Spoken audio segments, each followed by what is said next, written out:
बेटा देखो, आज की क्लास में हम आपको डिफ्यूज़न और इफ्यूज़न के बारे में बता रहे हैं। डिफ्यूज़न और इफ्यूज़न होता क्या है बेटा? देखो, डिफ्यूज़न जो प्रोसेस होती है ना बेटा, और इफ्यूज़न जो प्रोसेस होती है, इनका मतलब होता है बेटा इंटरमिक्सिंग ऑफ टू सब्सटेंस। देखो, हम गैस के रूप में पढ़ रहे हैं तो बेटा गैस के लिए यूज़ कर सकते हैं। बेटा क्या कर सकते हैं? गैस के लिए यूज़ होता है। बट जो मोस्टली जो वर्ड होता है ना डिफ्यूज़न बेटा ये मोस्टली इसी के लिए होता है बेटा, गैसेस के लिए। तो इंटरमिक्स तो हम किसी को भी कर सकते हैं, सॉलिड को भी कर सकते हैं, लिक्विड को भी कर सकते हैं, और गैस को भी। बट जो यहाँ पर डिफ्यूजन और इफ्यूजन वर्ड यूज़ हो रहा है, ये स्पेशल गैस के लिए होता है। Intermixing of two non reacting gases, intermixing of two non reacting gases is known as diffusion and effusion. Diffusion और इफ्यूज़न में सिर्फ थोड़ा सा इतना चेंज होता है बेटा। जो डिफ्यूज़न होती है बेटा वो अपने आप होता है बेटा, जो गैसेस का इंटरमिक्स होता है ना बेटा वो अपने आप होता है। इफ्यूज़न जो होता है गैसेस का जो इंटरमिक्स होता है वो हम प्रेशर के थ्रू करवाते हैं। जो गैसेस का प्रेशर बढ़ा के उसके थ्रू हम इनका इफ्यूज़न कराते हैं। तो आप दोनों में बस इतना ध्यान रखना बेटा, डिफ्यूज़न होता है वो साइमल्टेनियस प्रोसेस होता है, अपने आप होता है, और इफ्यूज़न होता है वो प्रेशर के थ्रू होता है। हाईली प्रेशर अप्लाई करके और उसको हम क्या करते हैं, इंटरमिक्स करवाते हैं। जैसे हम फॉर एग्जांपल लेके चले बेटा, जैसे हमारे पास बेटा कोई रूम है और कोई क्लासरूम ले लेते हैं। अगर उसमें कोई स्टूडेंट अपने कोई परफ्यूम लगा के आ गया, थोड़ी देर के बाद हम देखेंगे पूरी क्लास में क्या हो गया, फ्रेगनेंस हो गया बेटा, एक अच्छी खुशबूदार स्मेल आने लग जाएगी बेटा। क्या हो जाएगी? स्मेल आने लग जाएगी। तो उस प्रोसेस को हम क्या बोलते हैं? डिफ्यूज़न बोलते हैं। क्या बोलते हैं? डिफ्यूज़न बोलते हैं।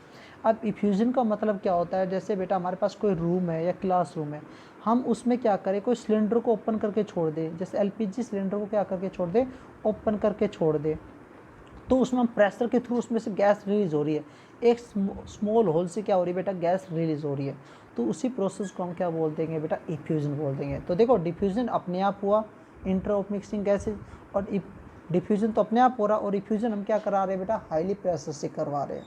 तो इन दोनों में डिफरेंस यही होता था। अब ये होता है क्या बेटा, इनको कैसे डिफाइन करें बेटा? ये डिपेंड करती है बेटा रेट ऑफ डिफ्यूज़न और रेट ऑफ इफ्यूज़न। तो दोनों का मतलब एक ही, हम एक ही लेके चलते बेटा। जो रेट ऑफ डिफ्यूज़न लेके चलते बेटा, आप समझ जाना, जहाँ पर मैं डिफ्यूज़न बोल रहा हूँ वहाँ पर इफ्यूज़न भी हो सकता है। तो इनकी रेट क्या होती है बेटा? रेट का मतलब होता है बेटा, जो गैसेज है वो डिफ्यूज़ हो रही है या इफ्यूज़ हो रही है, वो किस स्पीड से हो रही है, कैसे हो रही है, जल्दी हो रही है या कम हो रही है, फास्ट हो रही है या बिल्कुल स्लो हो रही है। तो उसको ये बताने के लिए हम कैसे बताते हैं कि volume of the gas diffuse, कितना वॉल्यूम गैस का डिफ्यूज़ है, वॉल्यूम ऑफ गैस डिफ्यूज़ या इफ्यूज़, और कितना टाइम उसने लिया बेटा डिफ्यूज़ होने में, कितना टाइम उसने डिफ्यूज़ होने में लिया है। तो ये हमें बेटा क्या होना चाहिए, पता होना चाहिए इसके बारे में, तभी हम उसका बता सकते हैं कि रेट का मतलब होता है कितनी स्पीड से, कितनी स्पीड से। जैसे हम कह देते हैं भाई मेरे पास कोई एक गैस है बेटा, वो 100 सेंटीमीटर क्यूब वॉल्यूम 10 सेकेंड में ऑक्यूपाई कर रहा है वो गैस, और जो बी गैस है इतना ही वॉल्यूम वो 20 सेकंड में हो रही बेटा डिफ्यूज़। तो हम कहेंगे जो ए गैस है ना वो फास्टली क्या होती है, डिफ्यूज़ होती है बी से। जो ए गैस है वो फास्टली क्या होती है, डिफ्यूज़ होती है बी से। तो हमने बेटा इसका जो बताने के लिए एक सिंपल सा मेथड बता दिया कि जो हम कोई गैस है किस कैसे डिफ्यूज़ हो रही है, किस कंडीशन में डिफ्यूज़ हो रही है। तो इसने बताया कि जो टेम्परेचर और प्रेशर को क्या रखेंगे, कांस्टेंट रखेंगे। टेम्परेचर और प्रेशर को क्या रखें, कांस्टेंट रखें। जो रेट ऑफ डिफ्यूज़न है वो इन्वर्सली प्रोपोर्शनल होता है स्क्वायर रूट ऑफ गैस के, स्क्वायर रूट ऑफ गैस की डेंसिटी के। तो इसने बताया कि जो रेट ऑफ डिफ्यूज़न है एट कांस्टेंट ऑफ टेम्परेचर और प्रेशर, तो आप ये बताना, the rate of diffusion and diffusion at constant temperature pressure is inversely proportional to square root of density of gases. क्या होते हैं, square root of density of gases होता है। जैसे हमने कह दिया एक गैस है बेटा, इसकी रेट ऑफ डिफ्यूज़न क्या होगी बेटा, इसकी रेट ऑफ डिफ्यूज़न किस पे डिपेंड करेगी, ये डिपेंड करती है बेटा डेंसिटी के स्क्वायर रूट के बेटा, इन्वर्सली प्रोपोर्शनल ऑफ डेंसिटी के स्क्वायर रूट के, जो एक गैस की डेंसिटी पे डिपेंड करेगा। ऐसे हमारे पास क्या होती है, आर बी गैस है, वो किस पे डिपेंड करेगी बेटा, ये इनकी उसकी डेंसिटी के स्क्वायर रूट के ऊपर डिपेंड करेगी। तो आपको ये पता होना चाहिए बेटा, जब हमारे पास कोई भी गैस है वो हम देखना चाहिए कितनी फास्टली डिफ्यूज़ होगी या कम लेगी या कितनी स्पीड से होगा, तो हम उसकी डेंसिटी को देख के बता सकते हैं भाई ये किस स्पीड से डिफ्यूज़ होगी। जिसकी डेंसिटी ज़्यादा होगी तो ज़्यादा टाइम लेगी डिफ्यूज़ होने में, और जिसकी डेंसिटी कम होगी वो कम टाइम लेगी डिफ्यूज़ होने में। फिर हम मान लेते हैं जैसे हमारे पास ये दो गैस थी, हम इन दोनों को क्या निकाले, रेशो निकाले एट कॉन्स्टेंट और टेम्परेचर पे कौन सी डिफ्यूज़ कैसे हो रही है, फास्ट हो रही है स्लो हो रही है। तो हम यहाँ पर निकालेंगे जैसे R A rate of diffusion A, rate of diffusion B. तो हमारे पास ये निकल के आता है, ये आएगा बी का बेटा और ये आएगा ए का, क्योंकि दोनों क्या होती है इन्वर्सली प्रोपोर्शनल स्क्वायर रूट की होती है। क्या होती है, इन्वर्सली प्रोपोर्शनल स्क्वायर रूट के। बट आपने नोट क्या होगा, यहाँ पर टेम्परेचर और प्रेशर को हमने क्या रखा है, कांस्टेंट रखा है। क्या रखा है, टेम्परेचर प्रेशर को कांस्टेंट रखा है। अब हम इसमें क्या करें बेटा, हम ये करते हैं बेटा, भाई ये तो डेंसिटी दे दी, अब हर बार बेटा डेंसिटी थोड़ी दे के रखेगा, डेंसिटी थोड़ी देगा, डेंसिटी तो जनाब भी दे। आपको गैस को देख के भी पूछ सकता है बेटा, क्या देख से पूछ सकता है, गैस को देख के बताओ कौन सी गैस फास्टली डिफ्यूज़ होगी या वीक होगी। तो इसके बेसिस हम मोलिक्यूलर मास के बेसिस बता सकते हैं। फर्स्ट चैप्टर में बताया था बेटा मोलिक्यूलर मास होता है वो इजिकल टू 2 होता है वेपर डेंसिटी ऑफ गैस के, फॉर्मूला बताया था फर्स्ट चैप्टर में। जो मोलिक्यूलर मास होता है कोई गैस का वो इजिकल टू होता है 2 इंटू वेपर डेंसिटी। तो हमारे पास जो डेंसिटी आ गई वो क्या निकल के आई, किसी भी गैस का जो मोलिक्यूलर मास है उसको हाफ कर दो तो उसकी क्या आ जाएगी, गैस की डेंसिटी आ जाएगी। तो अब इसका फॉर्मूले को हम यहाँ पर पुटअप करेंगे, डी की डेंसिटी वैल्यू यहाँ पर पुटअप करेंगे तो हमारे पास ये आ जाएगा आर ए अपॉन में आर बी। तो हमारे पास ये आ जाएगा यहाँ पर एम बी और एम ए, ये आ जाएगा बेटा इन टर्म ऑफ मोलिक्यूलर मास। क्योंकि हम मोलिक्यूलर मास को बेसिस पे भी हम ये बता सकते हैं कि कौन सी गैस फास्ट डिफ्यूज़ होगी और कौन सी स्लो होगी, क्योंकि मोलिक्यूलर मास के देखें तो ये वही हो गया बेटा, जो किसी भी गैस की जो रेट ऑफ डिफ्यूजन है वो इन्वर्सली प्रोपोर्शनल क्या हो गया, स्क्वायर रूट ऑफ मासेज हो गया, स्क्वायर रूट ऑफ मास होगा। तो हम यहाँ पर कहेंगे जिस गैस का मोलिक्यूलर मास जितना कम होगा उतनी फास्टली वो क्या होगी, डिफ्यूज़ होगी, कि उतनी फास्टली क्या होगी, वो डिफ्यूज़ होगी।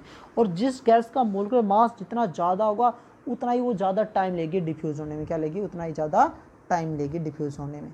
अब हम ये भी कह सकते हैं बेटा इन टर्म ऑफ प्रेशर। बेटा एक पॉइंट ध्यान रखना, जो प्रेशर बढ़ाएंगे, अगर हम प्रेशर बढ़ाए किसी भी गैस पे तो उसका जो रेट ऑफ डिफ्यूज़न है या इफ्यूज़न है वो इंक्रीज़ हो जाता है। क्या हो जाता है, इंक्रीज़ होता है। क्योंकि आप खुद सोच कर देखो बेटा, जितनी प्रेशर आप गैस पे लगाओगे उतना ही फास्टली वो क्या होता है, डिफ्यूज़ होता है। तो हम ये कह सकते हैं कि जो रेट ऑफ डिफ्यूज़न होता है, इफ्यूज़न होता है, वो डायरेक्टली प्रोपोर्शनल क्या होता है, प्रेशर के होता है। जो क्या होता है बेटा, जो रेट ऑफ डिफ्यूज़न होता है वो डायरेक्टली प्रोपोर्शनल क्या होता है, प्रेशर के होता है। तो इनके टर्म में भी हम क्या कर सकते हैं, नोट डाउन कर सकते हैं, R A is equal to P1 R B, ये आ गया हमारा P2, और ये बाकी का एज इट इज़ हम एज इट इज़ रहने देंगे। क्या रखें हम, बाकी का एज इट इज़ रखेंगे। ये तो हो गया इन टर्म ऑफ प्रेशर, कभी गैस का प्रेशर दे दिया जाए। हम टेम्परेचर के भी निकाल सकते हैं, क्योंकि जो टेम्परेचर के टर्म में भी निकाल सकते हैं इसको, क्योंकि जो टेम्परेचर होता है वो डायरेक्टली प्रोपोर्शनल होता है काइनेटिक एनर्जी ऑफ गैस के मॉलिक्यूल्स की। आपको पता है बेटा, जो टेम्परेचर बढ़ाओगे तो जो गैस के मॉलिक्यूल्स है उनकी काइनेटिक एनर्जी बढ़ेगी, और गैस के मॉलिक्यूल्स की काइनेटिक एनर्जी बढ़ेगी तो उसका जो मोशन करने की स्पीड बढ़ जाएगी, उसका मूवमेंट की क्या हो जाएगी, स्पीड बढ़ जाएगी। और जितना गैस का मॉलिक्यूल स्पीड बढ़ेगी उतना ही वो फास्टली क्या होगा, डिफ्यूज़ होगा। क्या होगा, उतना ही फास्टली डिफ्यूज़ होगा। तो हम ये कह सकते हैं कि जो रेट ऑफ डिफ्यूज़न है वो डायरेक्टली प्रोपोर्शनल होता है किसके, टेम्परेचर के। अगर टेम्परेचर बढ़ाओगे तो जो गैस का रेट ऑफ डिफ्यूज़न है या इफ्यूज़न है वो भी क्या हो जाएगा, इंक्रीज हो जाएगा। क्या हो जाएगा, इनके। तो हम इसके टर्म में निकाल सकते हैं आर ए अपॉन में R B is equal to T1 upon में T2, और बाकी क्या रखोगे, सेम रखोगे। तो देखो ये बेटा आपको इतने इसलिए बताए जा रहे हैं, तो डेफिनेशन तो स्टार्टिंग थी भाई, कई भी टर्म में आपसे क्या कर सकते हैं, क्वेश्चन पुटअप कर सकते हैं। एक और देखो बेटा, ये कह रहा है कि जैसे हमारे पास ए गैस है और ए बी गैस है, दोनों का हम टाइम रख रहे हैं सेम, टाइम दोनों का क्या रख दिया, सेम। जो ए गैस है वो इतने ही टाइम में बेटा 50 सेंटीमीटर की वॉल्यूम ऑक्यूपाई करती है, और ये गैस है बेटा इतने टाइम में 100 सेंटीमीटर वो करती है बेटा। तो मतलब इसका जो रेट ऑफ डिफ्यूजन है वो ज़्यादा है। तो ये कहने का मतलब मान लेते एक गैस है वो टी टाइम में V1 वॉल्यूम ऑक्यूपाई करती है, बी गैस है इतने टाइम में V2 वॉल्यूम को क्या करती है, डिफ्यूज़ करती है। तो हमारे जब इसकी रेट निकाले RA की, क्या निकाले रेट, तो हमारे पास क्या आएगा बेटा, V1 अपॉन में टाइम आएगा, फिर रेट ऑफ डिफ्यूजन ऐसे निकालते हैं। ऐसे RB के निकाले तो हमारे पास क्या आएगा, V2 अपॉन में क्या आएगा, T आएगा। तो हम जब इन दोनों का रेशो निकाले तो रेशो निकालेंगे तो क्या टाइम तो कैंसिल हो जाएगा, क्योंकि टाइम तो सेम है। तो हमारे पास क्या आएगा, RA अपॉन में क्या आ जाएगा, RB इजिकल टू क्या आएगा, V अपॉन में V2। तो इस वाले फॉर्मूले, इसके जो ये रेट कांस्टेंट है, सॉरी रेट ऑफ डिफ्यूजन है, इनका जो रेशो हम उसकी जगह ये भी रख सकते हैं बेटा इन टर्म ऑफ वॉल्यूम। तो हमारे पास क्या आ जाएगा, RA क्या आ जाएगा, RA अपॉन में RB VA अपॉन में VB इजिकल टू क्या आएगा, T को छोड़ दो, इसको एज इट इज़ रख लो, MB अपॉन में MA। तो इन टर्म हम वॉल्यूम के रूप में भी इसको रिप्रेजेंट कर सकते हैं।